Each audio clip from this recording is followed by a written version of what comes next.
Good morning, student. Welcome in 10th English classroom. I am Mrs. Vandana Gamne from Hindi Madhyamik Vidyalaya Nasik. As we know that we are studying the part language study, which is the first part of our question paper. It carries 10 marks. जैसे कि बच्चों आप जानते हैं कि हम लोग language study पढ़ना शुरू किया हम लोगों ने.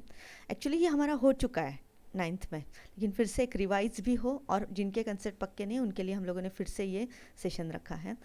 तो लैंग्वेज स्टडी के हम लोगों ने पहले 4 पार्ट्स जो आसान थे वो सब कवर कर लिए और हम लोग अभी 5वें पार्ट की तरफ जा रहे हैं. लेकिन इसके लिए जो फर्स्ट बेसिक कंसेप्ट थी हमारी, noun, adjective, verb and adverb, जो इससे संबंधित है वो हम लोगों ने पहले कंसेप्ट अलग अलग रूप में देख ली.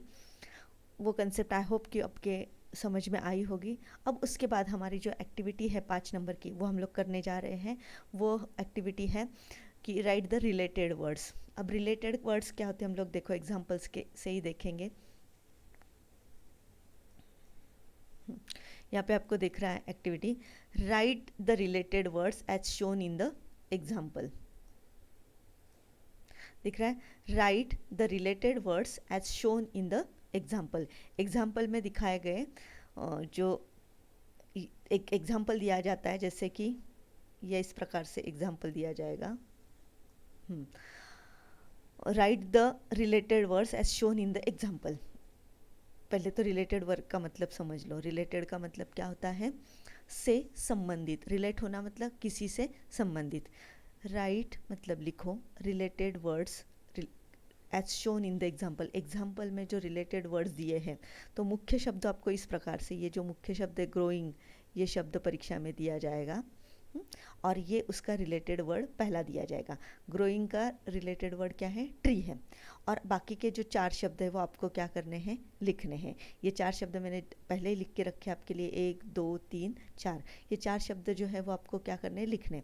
अब पहले इसके लिए आपको सबसे बेसिक काम क्या करना है? देखो, जो इसे क्या कहते हैं? कीवर्ड कहते हैं. कीवर्ड मतलब चाबी. ताले की ये क्या है? चाबी है. इस ताले की चाबी को आपको देखना है. ताला क्या है? ग्रोइंग. ग्रोइंग, ग्रो मतलब बढ़ना. बढ़ने की क्या होती है? कोई भी चीज़ ग्रो होती है. पेड़ ग्रो होता है, सिटी ग्रो होती है, कुछ भी ग्रो होता है. ग्रो मतलब बढ़ना. बढ़ना समझते हैं? आप भी ग्रो होते हैं, आप बढ़ते हो. तो बढ़ने की क्या होती है? हमेशा क्रिया होती है. तो ये एक बार आपका कंसेप्ट पक्का होना चाहिए कि ये क्या है? ये शब्द कौन सा आया है? क्रिया आई है. मतलब ये शब्द कौन सा आया है? वर्ब आया है. समझ में आया? मैंने शॉर्ट में लिया है यूज, वी रखा है, इसके लिए मैंने जानबूझकर ये शब्द लिया है. वी मतलब वर्ब. ग्रोइंग ये क्या है? वर्ब है. बराबर है. अब ग्रोइंग के लिए हम लोगों को रिलेटेड वर्ड दिया है एग्जाम्पल. एक एग्जाम्पल के रूप में, उदाहरण के रूप में एक रिलेटेड वर्ड दिया है. वो कौन सा दिया है? ट्री. ग्रोइंग ट्री, बढ़ता हुआ पेड़. तो हमें एक तो कंसेप्ट क्लियर हो गई कि बढ़ता हुआ क्या है? पेड़ है. तो उससे संबंधित और क्या करने हैं हमें? और शब्द लिखने हैं. तो जैसे ट्री बढ़ता है वैसे और क्या क्या बढ़ता है? तो ग्रोइंग क्या होती है? लड़की बढ़ती है. लड़की छोटी थोड़ी रहती है ना. 1 महीने का लड़का या लड़की बढ़ते बढ़ते आगे 18 साल की हो जाती है. तो ग्रोइंग, ग्रोइंग जो क्रिया है उसके बारे में अधिक, उसके रिलेटेड वर्ड कौन सा हो गया? गर्ल. तो गर्ल शब्द हम लोगों ने यहाँ पे क्या लिया है? यहाँ पे लिख लिया. ये हम लोगों ने लिखा है. ये एग्जाम्पल दिया हुआ था परीक्षा में और ये हम लोगों ने लिखा है. ग्रोइंग जैसे ट्री होता है तो ग्रोइंग गर्ल भी होती है. ग्रोइंग सिटी भी होती है. सिटी मतलब शहर. शहर छोटा थोड़ी ना रहता है, वो बढ़ता जाता है. इसलिए ग्रो की प्रोसेस है. ग्रो मतलब बढ़ने की प्रोसेस किसके साथ हो रही है? सिटी के साथ हो रही है. तो पहला वर्ड मैंने ढूंढ के निकाला, कौन सा लिखा मैंने? गर्ल. ग्रोइंग क्या है? सिटी है. तो सिटी भी क्या है? बढ़ने वाली है, इसलिए सिटी, यहाँ पे सिटी लिया. और उसके बाद ग्रोइंग क्या होता है? कंट्री. कंट्री भी क्या होती है? बढ़ती है. इसलिए बढ़ने का काम और कौन कर रहा है? कंट्री भी कर रही है. और नेक्स्ट वर्ड लिया मैंने बॉय. ग्रो कौन होता है? बॉय भी ग्रो होता है. तो ग्रो ये वर्ब के बारे में कौन सा रिलेटेड वर्ड आया है? पहले उन्होंने दिया हुआ है ट्री, फिर हम लोगों ने ढूंढे हैं गर्ल, सिटी, कंट्री और बॉय. अगर आप इन शब्दों की तरफ देखेंगे तो आपको पता चल जाएगा. Girl is a name of a person. किसी व्यक्ति को जो कॉमन नाउन दिया गया है तो ये क्या हुआ? हमारा नाउन है. सिटी भी क्या है? नाउन है. कंट्री भी क्या है? नाउन है. बॉय भी क्या है? नाउन है. तो ग्रो इस वर्ब के रिलेटेड वर्ड्स कौन से आए? सब के सब क्या है? ये क्या है? ये सब के सब नाउन है. तो आया समझ में रिलेटेड वर्ड कैसे लिखना है। अब हम लोग रिलेटेड वर्ड जो है आगे और एग्जाम्पल्स से हमारा और क्लियर हो जाएगा। दूसरी स्लाइड में हम लोग देखते हैं। पहले इसे मिटाती हूँ।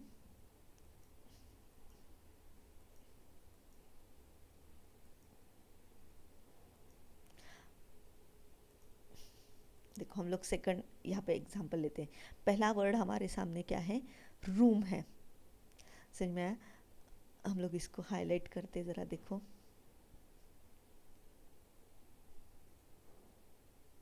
ये रूम शब्द जो है ठीक से नहीं हो रहा है हाईलाइट, रुको हम लोग इसको मिटा देते हैं।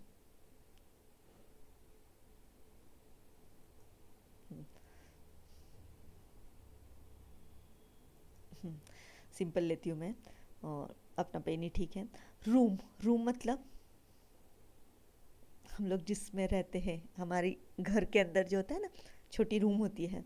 हाँ, तो रूम ये क्या है, नाउन है, बराबर है ना। किसी जगह को दिया हुआ ये क्या है, रूम नाम है। दिखाई दे रहा है ना स्पेलिंग, रूम। रूम जो है ये किसी जगह को दिया हुआ नाम है। अब उन्होंने एक वर्ड दिया है हमारे लिए रूम को। रूम कैसी है, डार्क। ये शब्द उन्होंने दिया है, कौन सा शब्द दिया है, डार्क। रूम कैसी है, डार्क। डार्क मतलब अंधेरी है। तो रूम नाउन है और डार्क क्या है, रूम के बारे में अधिक जानकारी देने वाला शब्द है। डार्क क्या है, दिख रहा है, डार्क ये शब्द क्या दे रहा है, अधिक जानकारी दे रहा है, मतलब अंधेरी है। रूम कैसी है, अंधेरी है। समझ में आ रहा है क्या, रूम इज अ नाउन, अंधेरा क्या है, एडजेक्टिव है। राइट, बराबर है। जब हमें पता चल गया कि ये क्या है, विशेषण है। रूम नाउन है, नाउन के बारे में अधिक जानकारी देने वाला शब्द कौन सा है, डार्क, मतलब रूम अंधेरी है। तो रूम और कैसी कैसी हो सकती है, रूम अंधेरी हो सकती है, रूम स्मॉल हो सकती है, छोटी हो सकती है ना रूम। रूम के बारे में अधिक जानकारी देने वाला शब्द मतलब स्मॉल। रूम कैसी है, अंधेरी है। रूम छोटी है, रूम बड़ी है मतलब बिग है। रूम एयरी है, एयरी मतलब क्या है, हवादार है। आ रहा है समझ में। रूम कलरफुल है, और भी शब्द आप ऐड कर सकते हैं। रूम स्पेशियस है, बहुत ही बड़ी है, तो उसे स्पेशियस भी शब्द यूज़ कर सकते हैं। तो बहुत सारे शब्द यूज़ कर सकते हैं। तो ये रूम नाउन है और इसके बारे में हमें ये शब्द जो जानकारी दे रहे हैं एक्स्ट्रा, तो वो क्या है, सारे एडजेक्टिव है। डार्क एडजेक्टिव है, स्मॉल एडजेक्टिव है, बिग एडजेक्टिव है, और एयरी भी एडजेक्टिव है।